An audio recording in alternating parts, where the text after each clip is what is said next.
타임 건작동 말씀 묵상. 반갑습니다. 오늘은 야고보서 3장의 말씀으로 말이란 제목으로 묵상을 나누려고 합니다.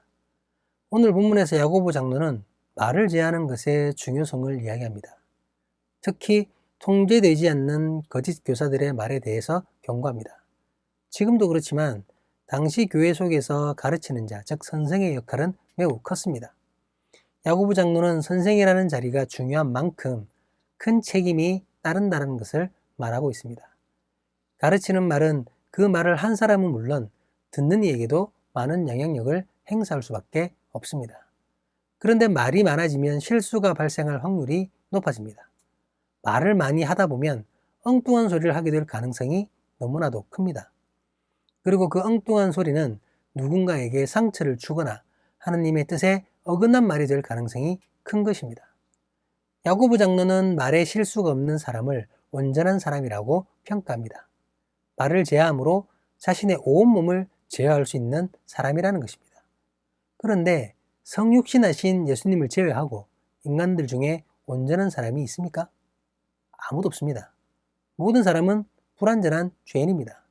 이 말은 어느 누구도 완전하게 자기 말을 제어하지는 못한다는 말입니다. 그렇기 때문에 우리는 말을 함에 있어서 조심하고 또 조심해야 하는 것입니다. 이처럼 말이 중요한데, 혀가 위험한데, 사람은 짐승도 길들이고 심지어 벌레도 길들이면서 정작 자신에게 붙어있는 혀는 도무지 길들이지 못한다고 말합니다. 오히려 혀를 통해 끊임없이 악을 말하였고 끊임없이 죄를 범한다는 것입니다. 심지어 한 사람의 입에서 하나님을 찬양하는 말과 사람을 저주하는 말이 같이 나오기도 합니다. 야고보는 믿는 자들이 보이는 혀의 이중성, 말의 이중성을 고발하고 있습니다. 교회에서나 사회에서나 말은 그럴듯하게 하면서 아무런 실천이 없는 것은 너무나도 큰 문제입니다. 그런데 그것만큼이나 교회 안에서 하는 말과 세상 밖에서 하는 말이 달라지는 것도 심각한 문제입니다.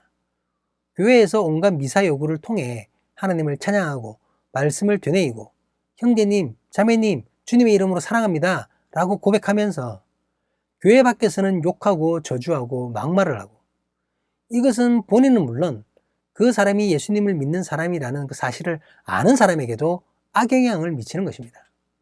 야고보 장로는 단호하게 말합니다. 하나의 샘에서 단물과 쓴물이 동시에 나올 수 없다는 것입니다. 한 구멍에서 섞이게 되면 조금 덜 쓴 물이 나오는 것이지 단물은 나오지 않습니다. 교회에서는 선한 말만 하는데 밖에만 나가면 악한 말을 한다는 것은 그의 마음에 이미 악이 가득하다는 뜻입니다. 믿음의 사람이라면 교회 안에서 하는 말과 사회 밖에서 하는 말이 동일하게 하나님의 사랑과 은혜, 주님의 복음을 말해야 하는 것입니다. 그런데 문제는 실제 삶에서 이게 잘 안 된다는 것이죠. 교회에서처럼 사랑의 말만 완전하게 세상에서 말하는 그리스도인이 있습니까? 100% 완전하게 사랑의 말만 하는 사람은 없습니다. 이것은 교회 안에서도 마찬가지입니다. 교회 안에서도 남에게 상처 주는 말은 하나도 하지 않고 사랑의 말만 하는 사람이 있습니까? 단언컨대 그런 사람은 없습니다. 그렇다면 우리 모두는 가짜인 것입니까? 묵상을 시작하며 우리는 성육신하신 예수님 말고는 온전한 사람이 없다고 결론 지었습니다. 그렇기 때문에 자기 말을 완전하게 제어하는 사람도 인간으로 오신 예수님 말고는 없다고 말하였습니다. 그래서 야고보 장로는 선생이 되지 말라고 했던 것입니다. 많은 말을 하지 말고 조심하라는 것입니다. 남을 가르치려고 하지 말라는 것입니다. 인간이 자신의 말을 완전히 통제하는 것은 불가능하다는 것을 겸손하게 인정해야 합니다. 그래서 교묘한 마음으로 나의 말을 더디하는 것입니다. 완전하신 하나님의 말씀을 듣는 것에 속히 하는 것입니다. 그것으로 조금씩 나의 말을 통제해 나가는 능력을 키우는 것입니다.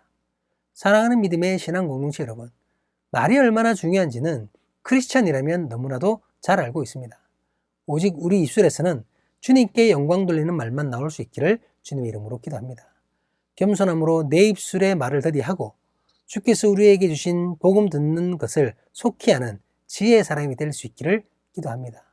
그렇게 날마다 조금씩 예수님처럼 말하고 예수님처럼 사람들을 위로하는 우리가 될 수 있기를 주님의 이름으로 간절히 간절히 간구합니다. 고맙습니다.